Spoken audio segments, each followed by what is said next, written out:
সুপ্রভাত সকলকে। আগের ভিডিওতে তো বললাম যে আমরা সামালবঙ্গে এসে পৌঁছেছি, আর এটা হচ্ছে সামালবঙ্গের সকাল। কি সুন্দর সকালটা! খুব সকাল সকাল উঠে গেছিলাম, কারণ আমাদের আবার নেক্সট গন্তব্যে যেতে হবে। তারপর রাস্তাতেও কিছুগুলো সাইট সিন দেখার আছে, সেগুলো দেখতে হবে, রেডি হতে হবে। তারপর পুচকুটা আছে, সেই জন্য জলদি উঠে গেছিলাম। ফ্রেশ হয়ে এবার এক কাপ চা নিয়ে বসবো। এসে দেখলাম গরম গরম চা দিয়ে গেছে। রেডি হয়ে এবার হচ্ছে ব্রেকফাস্ট করার পালা।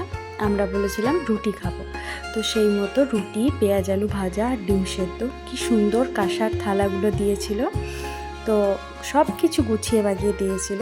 খাওয়া দাওয়া করে একবার ভিউটা তুলে নিলাম। এবার আমরা বেরিয়ে পড়বো। ড্রাইভার দাদা তো আমাদের সাথে সেম হোটেলেই ছিল, সেই জন্য আমাদের কোনো অসুবিধা হয়নি বেরোতে। আর আমরা একদমই দেরি করতাম না, কারণ নেক্সট গন্তব্যে পৌঁছাতে হবে, অনেকগুলো ঘোরার জায়গা আছে। তো এই যে এখন আমরা এসে পৌঁছেছি একটা ওয়াটারফল দেখব বলে।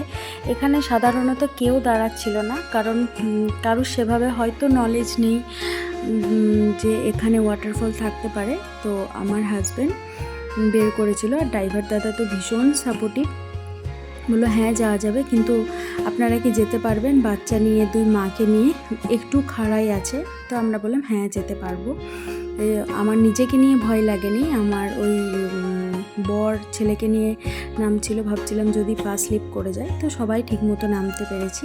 এই যে কি অপরূপ ভিউটা! একটু কষ্ট না করলে তো কেষ্ট পাওয়া যায় না। মা আর মামুনি একদম নিচে নামেনি, কিন্তু আমাদের তো মন ভরছিল না একদম কাছে যাব। তো পুচকুকে নিয়েই আমরা একদম কাছে গেছিলাম। ভীষণ ভালো লাগছিল। হ্যাঁ, ভয় তো ডেফিনেটলি লাগছিল এই বাসগুলোর জায়গাটাতে, কিন্তু আমার বর বলল যে তুমি যেখানে একটু বেশি সাপোর্ট আছে সেই জায়গাগুলোতে পা দিয়ে দিয়ে এসো। তো সেই মতো আমি এগিয়ে যাচ্ছিলাম। আর ওই যে ওইদিকে সেলফি স্টিক নিয়ে যিনি ছবি তুলছেন, উনি হলেন আমাদের শামু ভাইয়া, মানে ড্রাইভার দাদা। এই যে কি যে ভালো লাগছিল! আমি না জলটাও একটু পায়ে ছুঁয়েছি, ভীষণ ভালো লাগছিল। কি কাছ ধারার মতো জল! পুচকুকে নিয়েই নেমেছিলাম, ও ঘুমিয়ে পড়েছিল। এই যে একদম ঘুমে একদম লটপট করছিল, কিন্তু আমি ওকে নিয়েই নেমেছিলাম যে না, ওকে নিয়েই নামবো। তো ভালো লাগছিল, বেশ একটা অন্যরকম ফিলিং। এই জায়গাটা কি মানে একদম ঘন জঙ্গল, আর কি শান্তি লাগছিল। ওই জন্য না ওরা আগে উপরে উঠছিল, আর আমি এই জায়গাটাতে দাঁড়িয়ে একটু ভিডিও করলাম। এখানে দেখো পুচকুটা কি সব বক বক করছে, আসলে ওর ঘুম চলে এসেছিল।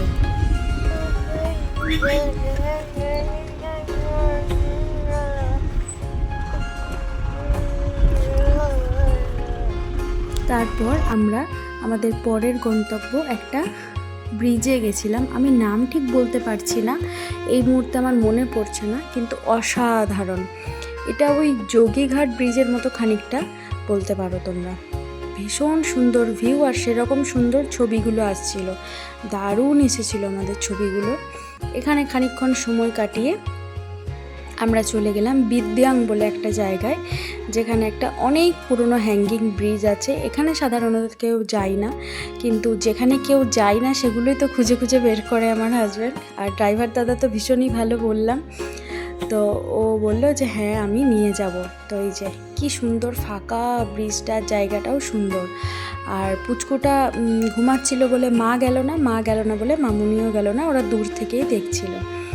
তো কিছুক্ষণ এই হ্যাঙ্গিং ব্রিজে সময় কাটিয়ে তারপর আমাদের ইচ্ছে করলো যে একটু নিচেও যাব, নদীটা বেশ সুন্দর। তো সেই মতো আমরা নিচেও গেছিলাম। এটা তো ওপর থেকে আমি ছবিটা নিয়েছি, আর এখানেও ভীষণ সুন্দর ছবি এসেছে, কিন্তু ব্রিজটা হ্যাঙ্গিং ব্রিজ তো একটু পুরনো, এখানেও আমার একটু ভয় ভয় লাগছিল, কিন্তু ড্রাইভার দাদা বললো ভয়ের কিছু নেই, ও সাপোর্ট দেওয়া আছে। তো এই যে দেখো কি সুন্দর ভিউটা! এটা আমার অনেকটা অরুণাচলের শান্তি ভ্যালির মতো লাগছিল। আর আমরা যখন নিচে এলাম দেখলাম যে আমার ছানা উঠে গেছে। তো উঠেই যখন গেছে বললাম চলো ওকে নিয়ে একটু নদীটা ঘুরে আসি, ও বেশ মজা পাবে। ওকে একটু জলেও নামিয়েছিলাম, তো দেখলাম খুব একটা মানে কোনো আপত্তি নেই, কিন্তু আবার পাহাড়ি জল হঠাৎ করে যদি ঠান্ডা লেগে যায় সেজন্য তুলে নিলাম। আর জলটা কি সুন্দর কুলকুল কুলকুল করে বয়ে যাচ্ছিল, আমার তো একদম ফিরতে ইচ্ছে করছিল না। তো তারপর আমরা ওখান থেকে গেলাম হচ্ছে একটা ছোট্ট মনেস্ট্রি আছে। তো ড্রাইভার দাদা বললো যে যাবেন, এখানে ফাঁকাই থাকে, কেউ ছোট্ট বলে যায় না। আমি বললাম ছোট্ট হোক বড় হোক যা হোক আপনি নিয়ে চলুন, আমরা যাব, আমার ভীষণ ভালো লাগে মনেস্ট্রি। আর সত্যি কি অপূর্ব মনেস্ট্রিটা, একবার দেখো তোমরা, আমার ভীষণ ভালো লেগেছে। বন্ধ ছিল, ভাবছিলাম ভেতরে যাওয়া যাবে না, কিন্তু আমরা নেমেছি দেখে পাশের থেকে কয়েকজন ভদ্রলোক এসে বললেন যে ভেতরে যাবেন, নেপালি ভদ্রলোক। আমি বললাম হ্যাঁ, পুরো দাঁড়ান খুলে দিই।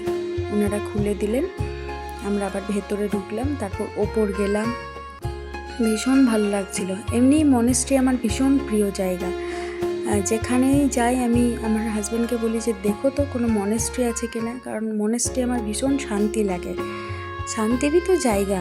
এখানে গেলে একদণ্ড বসলেই মন শান্ত হয়ে যায়। তারা বাইরেটা দেখায়, এই যে কত যে ভুট্টার চাষ হয়েছে, কিন্তু এই ভুট্টাগুলো একটাও পাওয়া গেল না। আমি কতবার বললাম যে একটু ভুট্টার ব্যবস্থা করো, ও বললো যে এইগুলো না এখানে বিক্রি হয় না, সোজা কিষানগঞ্জ ওইসব সাইডে চলে যায়। এখানে দেখলাম 3-4টে দোকানে, মানে বুঝলোই না যে আমরা কি চাইছি। আমার হাজব্যান্ড বললো ওদের চলতি ভাষায়, কিন্তু ওরা তখন বললো যে এইগুলো আমাদের এখানে থাকে না, অন্য জায়গায় চলে যায়। তো গল্প করতে করতে আমরা চলে এসেছি আমাদের পরের গন্তব্য। আমরা এসেছি রামাধুরা ভিলেজে, আর এখানে একটা হোমস্টেতে আমরা উঠেছি। এই মুহূর্তে হোমস্টেটার নাম আমাদের মনে নেই, কিন্তু অপূর্ব দুখানা রুম আমাদের দেওয়া হয়েছিল। আমার তো ভীষণ মন কেটেছে। সামালবঙ্গে যেমন সুন্দর দুটো রুম পেয়েছিলাম, ওখানে একটা রুম, আর এখানেও সুন্দর দুটো রুম পেয়েছি। এই রুমটা হচ্ছে আমাদের, ঢোকার আগে একবার ভাবলাম ভিডিও করে নিই, আর মাদের রুমটা একবার দেখাই। এটা হলো মাদের রুম। মাদের রুমটাও ভীষণ সুন্দর, এখানেও দুটো বেড। তো বেডগুলোতে দুজন করে শোয়া যাবে, কিন্তু মা আর মামুনি সিঙ্গেল একটা একটা করে বেডে শুয়েছিল। আর এই যে কী সুন্দর, আমি কোনো দিন কোনো জায়গায় গিয়ে দুপুরবেলায় ঘুমাইনি, ছেলেকে ঘুম পাড়িয়ে আমি সুন্দরভাবে ভিডিও করেছি। তারপর ফ্রেশ হয়ে আমরা খেতে গেলাম। এখানে ওদের কিচেনটাও ভীষণ সুন্দর সুন্দর, সাদা ঝরঝরে ভাত রয়েছে, ডাল রয়েছে, পাঁপড় ভাজা, একটা স্কোয়াশ আলুর সবজি আর ডিমের ঝোল। খুব সুন্দর রান্না করেছিল, মানে ওরা যেরকম রান্না করে সুন্দর হয়েছিল। ওদের তো এত কিছু জিনিসপত্র পাওয়া যায় না, তার মধ্যে ওরা খুব গুছিয়ে করে। আর এটা একটু বিকেল হওয়ার পর চারদিকে কুয়াশায় ঢেকে গেছিলো। তারপর তো ছানা উঠে গেল, আমরা ওকে নিয়ে একটু সময় কাটাচ্ছিলাম, কারণ ও বাবার কাছে যাব বলছিল। আর ওর বাবা একটু বিকাল দিকে হাঁটতে বেরোয় একবার, আর একবার সন্ধ্যার দিকে আমাকে সাথে নিয়ে বেরোয়। তো ওর বাবা হাঁটতে বেরিয়েছে, ও কোনোভাবে দেখতে পেয়ে গেছিলো, তাই জন্য যাবো বলছিল। ওই জন্য ওকে নিয়ে একটু সময় পার করছিলাম আমরা। খুব ভালো লাগছিল। এগুলো বড় হয়ে দেখতে পাবে, খুব ভালো লাগে সেগুলোই আমার ভাবলে, যে এগুলো বড় হয়ে দেখতে পাবে, ওরও একটু ভালো লাগবে। ও যখন বড় হয়ে যাবে আমিও তখন এগুলো দেখে একটু আনন্দ পাবো। ও বসে আছে, ওকে কথা বলিয়ে চলার একদম চেষ্টা করছি, যাতে ও কথা বলেই যায়। চুপ করলেই ও বলছিল বাবা যাবে বাবা যাবে, সেই জন্য। আর রুমগুলো তো ভীষণই ভালো। আর ওয়েদার এরকম, মানে রাত্রিবেলা গায়ে ঢাকা নিতে রয়েছে, আর খুব যে গরম সেটা একদমই নেই, একদম ভীষণ প্লেজেন্ট ওয়েদার। ভালো লেগেছে আমাদের, খারাপ লাগেনি। সোয়েটার নিয়ে গেছি, পরতে হয়নি। তারপর গল্প করতে করতেই আমাদের জন্য এসেছে চা আর পকোড়া। মায়ের জন্য লাল চা, আমাদের জন্য দুধ চা, আর হচ্ছে পকোড়া। কি সুন্দর লাগছে, বাইরেটা একটা সুন্দর ওয়েদার, আর এখানে চা আর পকোড়া। আমি একটু ভিডিও করলাম। তারপরে ওই 8টার দিকে আমি কফি, দুধ সব নিয়ে গেছিলাম, ওদের দিলাম, ওরা কফি বানিয়ে দিল।